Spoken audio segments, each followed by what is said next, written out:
नमस्कार। आज हम भारत की आजादी की तरफ ले जाने वाले सफर के कुछ बेहद अहम पड़ावों को समझने की कोशिश करेंगे। जी।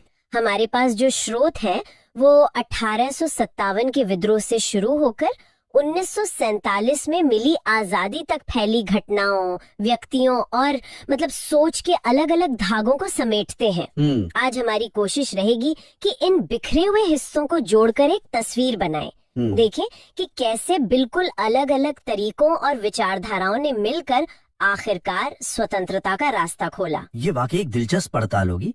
हम देखेंगे कि कैसे एक चिंगारी ने 1857 में एक बड़ी आग भड़काई। हाँ। फिर कैसे भारतीय राष्ट्रीय कांग्रेस के तौर पर एक संगठित आवाज उभरी। गांधी जी के आने से तो संघर्ष का पूरा तरीका ही बदल गया, है ना? बिल्कुल। और साथ ही भगत सिंह जैसे क्रांतिकारियों के बलिदान ने भी आजादी की लड़ाई को एक अलग तेवर दिया। ये कहानी सीधी नहीं है, इसमें कई मोड़ हैं, कई पड़ते हैं। तो शुरुआत 1857 से करते हैं। इसे भारत का पहला स्वतंत्रता संग्राम भी कहा जाता है। तो बताते हैं कि 1857 तक आते आते ब्रिटिश ईस्ट इंडिया कंपनी के राज के खिलाफ गुस्सा कई दशकों से सुलग रहा था। अच्छा। इसकी कई वजहें थी। जबरदस्त आर्थिक लूट, किसानों पर भारी लगान, कारीगरों के पारंपरिक धंधों का वो चौपट होना। हाँ। फिर देसी रियासतों को हड़पने की नीति, लोगों के धर्म और रीति रिवाजों में दखल अंदाजी, जैसे वो डलहौजी की डॉक्ट्रिन ऑफ लैप्स नीति थी। जिससे कई शासक नाराज थे। जी। माहौल ऐसा था कि बस एक चिंगारी की देर थी। और वो चिंगारी बने चर्बी वाले कारतूस। ये किस्सा तो बहुत मशहूर है, लेकिन क्या यही अकेली वजह थी? मतलब नहीं, अकेली नहीं। ये वो फौरन वाली वजह बनी जिसने बारूद में आग लगा दी। नई एनफील्ड राइफल आई थी और उसके कारतूसों को लोड करने से पहले दांत से काटना पड़ता था। जी। सिपाहियों में ये बात जंगल की आग की तरह फैली कि इन कारतूसों पर गाय और सुअर की चर्बी लगी है। हिंदुओं के लिए गाय पवित्र, मुसलमानों के लिए सुअर हराम। तो इससे दोनों समुदाय के सिपाहियों को लगा कि अंग्रेज जानबूझकर उनका धर्म भ्रष्ट करना चाहते हैं। हाँ, ये तो सीधी चोट थी। बिल्कुल। ये सिर्फ कारतूस की बात नहीं थी, ये उस गहरे शक और गुस्से का प्रतीक बन गया जो पहले से मौजूद था। विद्रोह की पहली बड़ी घटना मंगल पांडे से जुड़ती है। हाँ, 29 मार्च 1857 को बैरकपुर छावनी में 34वीं बंगाल नेटिव इन्फेंट्री के सिपाही थे मंगल पांडे। उन्होंने उन कारतूसों को इस्तेमाल करने से साफ मना कर दिया। अच्छा। और अपने अफसरों पर हमला कर दिया। अच्छा। उन्हें फिर 8 अप्रैल को फांसी दे दी गई। उनकी शहादत एक संदेश बन गई।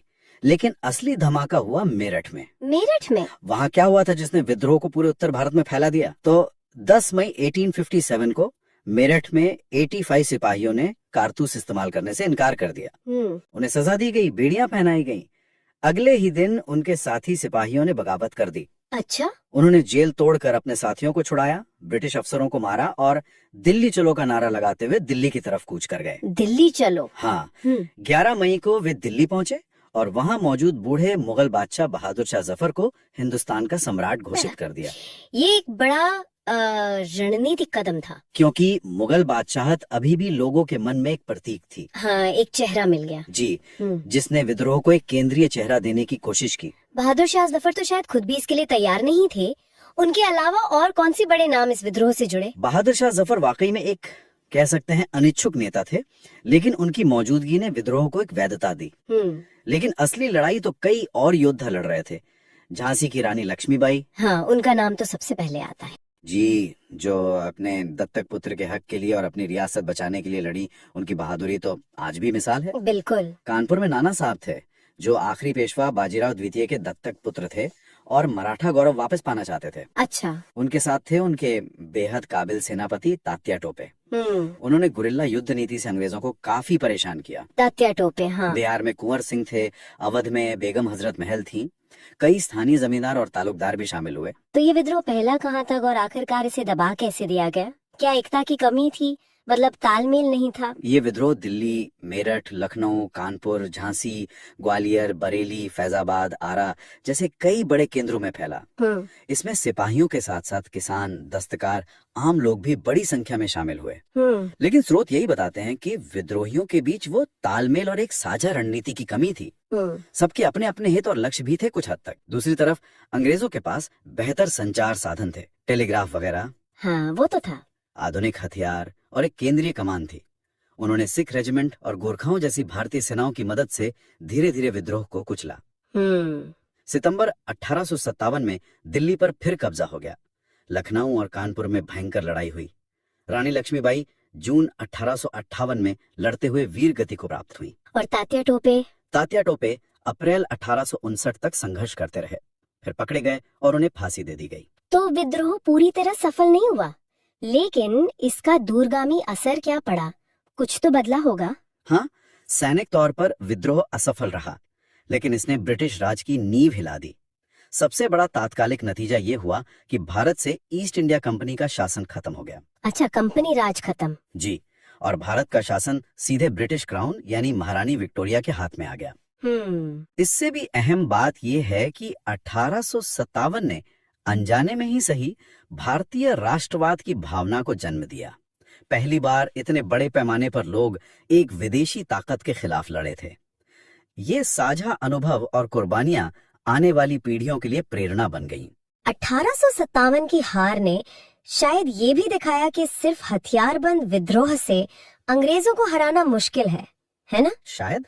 क्या इसी सोच ने आगे चलकर भारतीय राष्ट्रीय कांग्रेस जैसी संस्था के जन्म में भूमिका निभाई? ये एक दिलचस्प कड़ी है।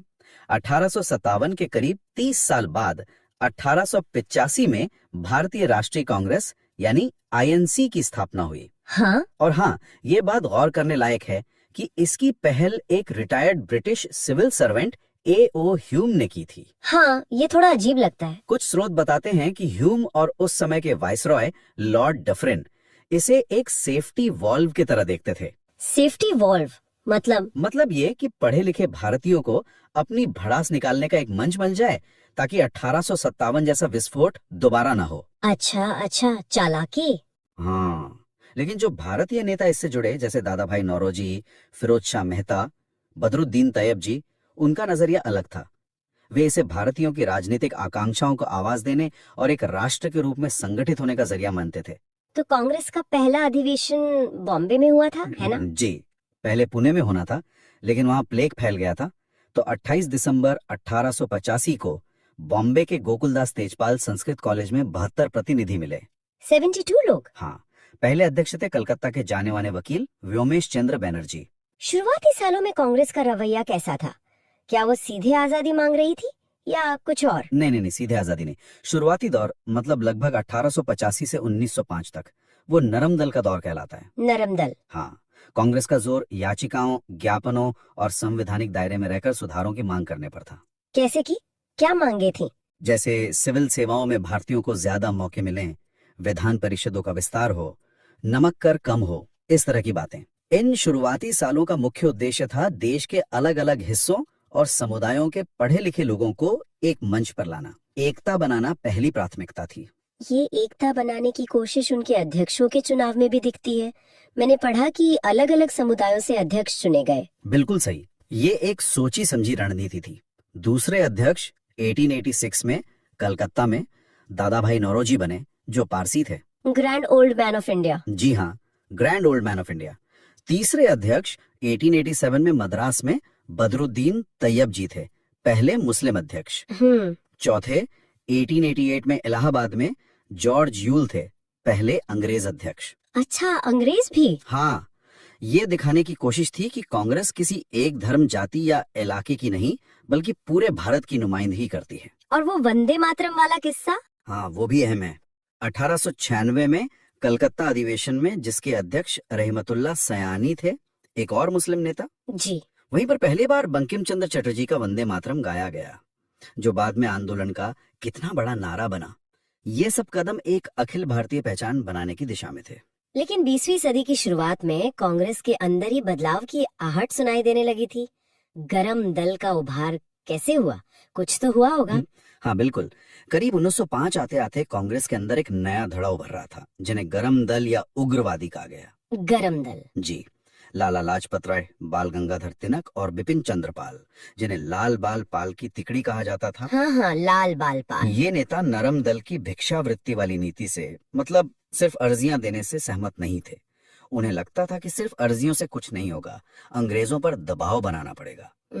और फिर 1905 में लॉर्ड कर्जन ने बंगाल का विभाजन कर दिया। बंगाल विभाजन? हाँ, ये बहुत बड़ी घटना थी। जी, जिसका मकसद था हिंदू मुस्लिम एकता को तोड़ना और राष्ट्रवादी आंदोलन को कमजोर करना। लेकिन हुआ इसका उल्टा। उल्टा असर हुआ। हाँ, पूरे देश में खासकर बंगाल में जबरदस्त विरोध हुआ। स्वदेशी और बहिष्कार आंदोलन चले।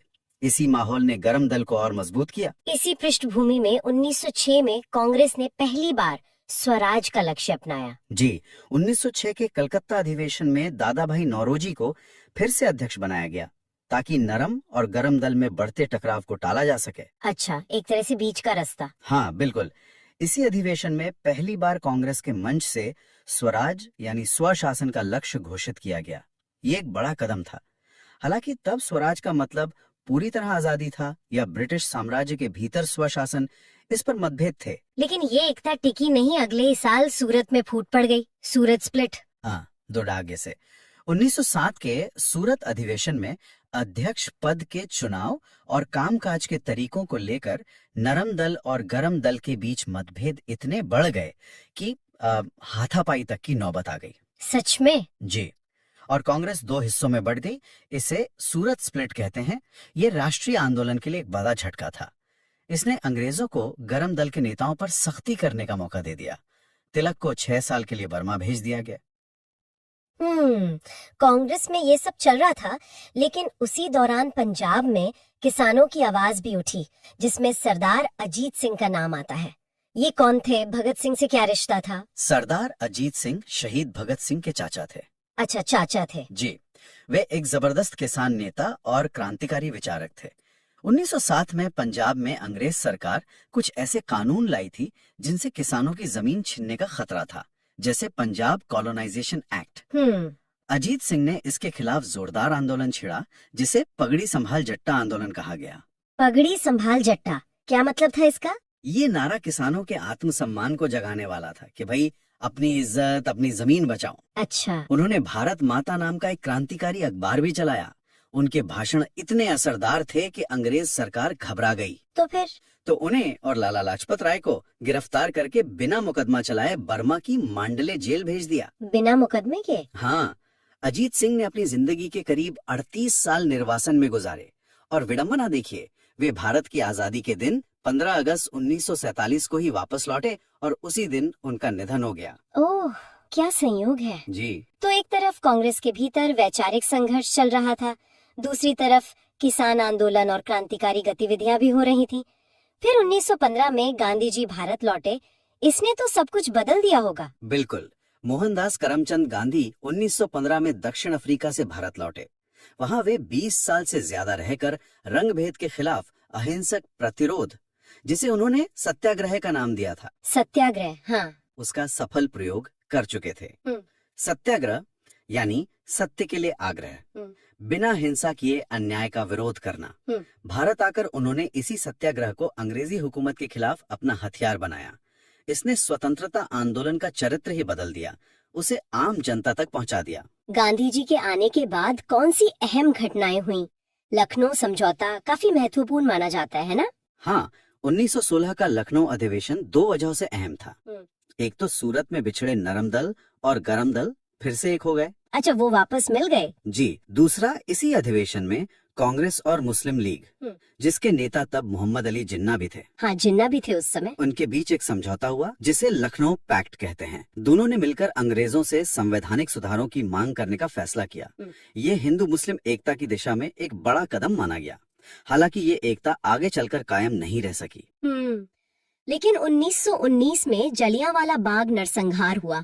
उसने पूरे देश को हिलाकर रख दिया था। वो एक भयानक त्रासदी थी। 13 अप्रैल 1919 बैसाखी का दिन था। अमृतसर के जलियांवाला बाग में लोग रॉलेट एक्ट जैसे काले कानून के विरोध में शांतिपूर्ण सभा कर रहे थे। शांतिपूर्ण सभा थी? बिल्कुल। तभी जनरल डायर ने बिना किसी चेतावनी के सैनिकों को निहत्थे लोगों पर गोलियां चलाने का आदेश दे दिया। सरकारी आंकड़ों के मुताबिक करीब 400 लोग मारे गए, पर असल संख्या शायद कहीं ज्यादा थी। हे भगवान! इस बर्बरता ने अंग्रेजी राज के क्रूर चेहरे को बेनकाब कर दिया। रविंद्रनाथ टैगोर ने अपनी नाइटहुड की उपाधि लौटा दी। हाँ। गांधी जी का ब्रिटिश न्याय प्रणाली से विश्वास उठ गया। इसके बाद पूर्ण स्वतंत्रता की मांग और जोर पकड़ने लगी। क्या इसी के बाद गांधी जी ने असहयोग आंदोलन शुरू किया? हाँ, जलियांवाला बाग और रॉलेट एक्ट के विरोध में और खिलाफत के मुद्दे पर भी। तुर्की के खलीफा के समर्थन में गांधी जी ने 1920 में असहयोग आंदोलन शुरू किया। ये पहला बड़ा जन आंदोलन था। जी, पहला राष्ट्रव्यापी जन आंदोलन था। लोगों से अपील की गई कि वे सरकारी नौकरियों, स्कूलों, कॉलेजों व अदालतों का बहिष्कार करें, विदेशी कपड़े जलाएं और अंग्रेजी हुकूमत के साथ किसी भी तरह का सहयोग ना करें। और ये सफल रहा? यह आंदोलन बहुत सफल रहा, लाखों लोग इसमें शामिल हुए। लेकिन फरवरी 1922 में उत्तर प्रदेश के चौरी चौरा नाम की जगह पर गुस्साई भीड़ ने एक पुलिस थाने में आग लगा दी, जिसमें 22 पुलिस वाले मारे गए। ओह, हिंसा हो गई। हाँ, इस हिंसा की घटना से गांधी जी इतने दुखी हुए कि उन्होंने आंदोलन वापस ले लिया। आंदोलन वापस ले लिया? इसकी आलोचना नहीं हुई? हुई, काफी आलोचना भी हुई, लेकिन वे अहिंसा के सिद्धांत पर अडिग रहे। आंदोलन वापस लेने से निराशा भी फैली होगी, लेकिन फिर 1929 का लाहौर अधिवेशन एक नई उम्मीद लेकर आया, पूर्ण स्वराज। बिल्कुल, 1929 का लाहौर अधिवेशन एक मील का पत्थर था। इसकी अध्यक्षता युवा जवाहरलाल नेहरू कर रहे थे। नेहरू अध्यक्ष थे? जी। इसी अधिवेशन में कांग्रेस ने पहली बार पूर्ण स्वराज यानी पूरी तरह आजादी का प्रस्ताव पास किया। 31 दिसंबर 1929 की आधी रात को रावी नदी के किनारे तिरंगा झंडा फहराया गया। हाँ। और ये तय हुआ कि अब से हर साल 26 जनवरी को स्वतंत्रता दिवस मनाया जाएगा। इसीलिए 26 जनवरी गणतंत्र दिवस बना। जी। बाद में भारतीय संविधान को भी 26 जनवरी 1950 को लागू किया गया, इसी दिन की याद में। गांधी जी के अहिंसक रास्ते के साथ साथ एक और धारा भी तो चल रही थी, क्रांतिकारियों की। भगत सिंह इसी धारा के सबसे बड़े प्रतीक बने। हाँ, बिल्कुल। असहयोग आंदोलन वापस लिए जाने से बहुत से युवा निराश थे। उन्हें लगता था कि सिर्फ अहिंसा से आजादी नहीं मिलेगी। भगत सिंह, चंद्रशेखर आजाद, सुखदेव, राजगुरु जैसे कई क्रांतिकारी मानते थे कि अंग्रेजों को उन्हीं की भाषा में जवाब देना होगा और सशस्त्र क्रांति ही रास्ता है। भगत सिंह ने नौजवान भारत सभा भी बनाई थी। उनका मकसद क्या था? सिर्फ क्रांति? 1926 में भगत सिंह और उनके साथियों ने लाहौर में नौजवान भारत सभा की स्थापना की। इसका मकसद था पंजाब के युवाओं में देशभक्ति और क्रांति की भावना जगाना, उन्हें संगठित करना और पूर्ण स्वतंत्रता के लक्ष्य के लिए तैयार करना। वे सिर्फ राजनीतिक आजादी नहीं चाहते थे, बल्कि एक सामाजिक और आर्थिक बराबरी वाले समाज का सपना भी देखते थे। उनके दो बड़े एक्शन बहुत चर्चा में रहे, सॉन्डर्स की हत्या और असेंबली में बम फेंकना। इसके पीछे क्या सोच थी? क्या वो सिर्फ हिंसा करना चाहते थे? नहीं, ऐसा नहीं था। 1928 में साइमन कमीशन का विरोध करते हुए लाला लाजपत राय पर पुलिस ने बर्बर लाठीचार्ज किया, जिससे बाद में उनकी मौत हो गई। हाँ, लाला जी की शहादत। जी। लाला जी की मौत का बदला लेने के लिए भगत सिंह, राजगुरु, सुखदेव और चंद्रशेखर आजाद ने पुलिस अफसर स्कॉट को मारने की योजना बनाई, लेकिन गलती से सहायक पुलिस अधीक्षक सॉन्डर्स मारा गया। ये दिसंबर 1928 की घटना है। अच्छा, निशाना कोई और था? हाँ। फिर अप्रैल 1929 में भगत सिंह और बटुकेश्वर दत्त ने दिल्ली की सेंट्रल लेजिस्लेटिव असेंबली में उस समय बम फेंके जब पब्लिक सेफ्टी बिल और ट्रेड डिस्प्यूट बिल जैसे दमनकारी कानूनों पर बहस चल रही थी। उनका मकसद किसी को मारना नहीं था, इसीलिए उन्होंने खाली जगह पर बम फेंके थे। जैसा उन्होंने बाद में कहा, उनका मकसद था बहरों को सुनाना। बहरों को सुनाना? हाँ, अंग्रेजी हुकूमत का ध्यान अपनी मांगों की तरफ खींचना। वे बम फेंकने के बाद भागे नहीं, बल्कि इनकलाब जिंदाबाद के नारे लगाते हुए खुद को गिरफ्तार करवा लिया। उन्होंने अपने मुकदमे को भी क्रांति का संदेश फैलाने का मंच बना दिया। बिल्कुल, है ना? बिल्कुल।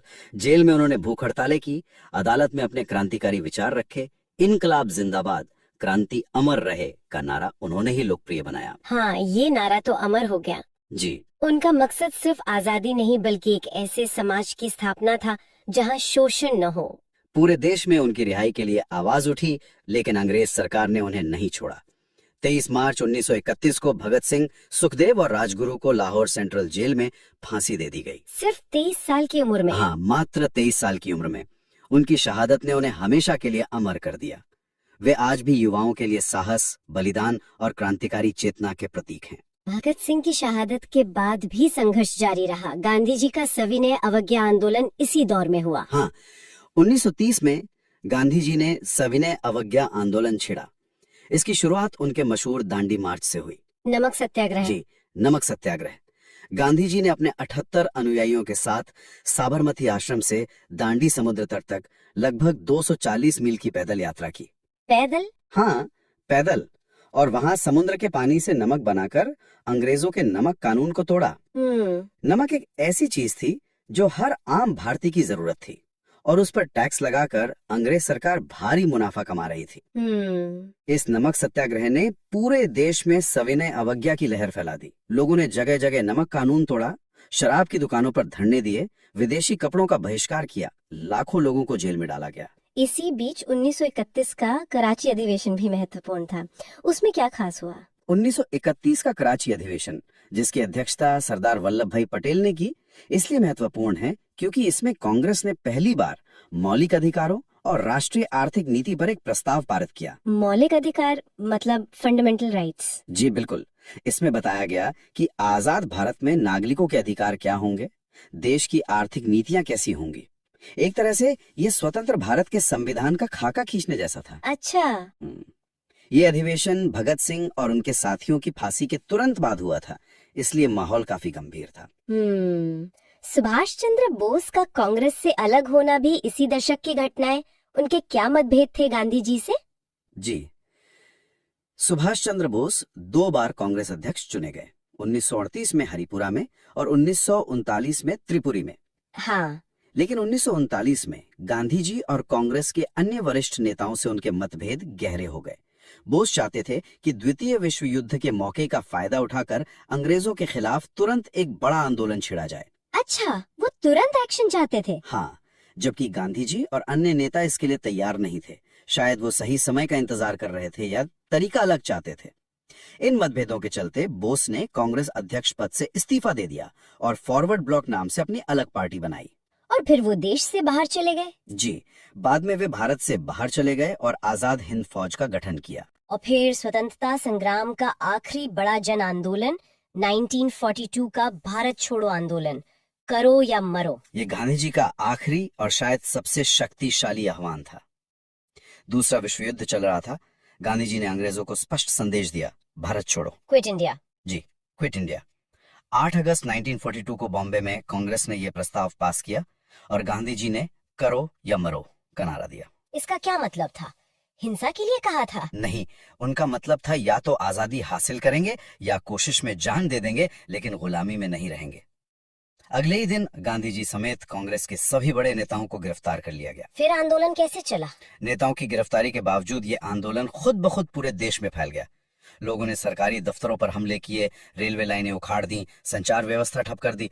अंग्रेजों ने इस आंदोलन को बहुत बेरहमी से कुचला, लेकिन इसने ये साफ कर दिया कि अब भारत पर राज करना उनके लिए नामुमकिन है। और इसके बाद बातचीत का दौर शुरू हुआ, जिसका अंत स्वतंत्रता और विभाजन में हुआ। हाँ, विश्व युद्ध खत्म होने के बाद अंग्रेज सरकार समझ चुकी थी कि उन्हें भारत छोड़ना होगा। सत्ता हस्तांतरण के लिए बातचीत शुरू हुई, लेकिन कांग्रेस और मुस्लिम लीग के बीच भारत के भविष्य को लेकर गहरे मतभेद थे। पाकिस्तान की मांग? जी, मुस्लिम लीग मोहम्मद अली जिन्ना के नेतृत्व में मुसलमानों के लिए एक अलग देश पाकिस्तान की मांग पर अड़ी हुई थी। लंबी बातचीत और काफी तनाव के बाद आखिरकार देश के विभाजन का दर्दनाक फैसला हुआ। 1947 में मेरठ में कांग्रेस का आजादी से पहले आखिरी अधिवेशन हुआ, जिसके अध्यक्ष आचार्य JB कृपलानी थे।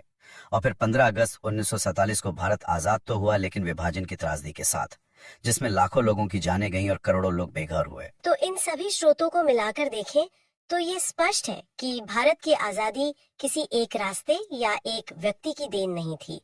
ये एक लंबी, जटिल और बहुआयामी यात्रा थी। बिल्कुल। जिसमें नरम दल की शुरुआती नींव, गरम दल का जोश, गांधी जी का सत्याग्रह, क्रांतिकारियों का बलिदान, किसानों और मजदूरों के संघर्ष, सबका योगदान था। आपने बिल्कुल सही कहा। ये कहानी हमें यही सिखाती है कि स्वतंत्रता का संघर्ष एक विशाल नदी की तरह था, जिसमें कई छोटी बड़ी धाराएं आकर मिली। हर धारा का अपना रंग था, अपनी रफ्तार थी। कभी कभी वे आपस में टकराई भी, लेकिन अंततः सभी का लक्ष्य एक ही समुद्र यानी आजादी तक पहुंचना था। 1857 की पहली चिंगारी से लेकर 1947 की सुबह तक हर घटना, हर विचार, हर बलिदान ने इस महागाथा को लिखने में अपनी भूमिका निभाई। और शायद हमारे श्रोताओं के लिए ये सोचने का बिंदु है, ये कितना असाधारण है कि स्वतंत्रता आंदोलन की ये अलग अलग धाराएं, जिनके तरीके इतने भिन्न थे, जिनकी आपस में असहमतियां भी थीं, जी फिर भी कैसे वो सब मिलकर एक साझा लक्ष्य, भारत की स्वतंत्रता को हासिल करने में कामयाब रहीं।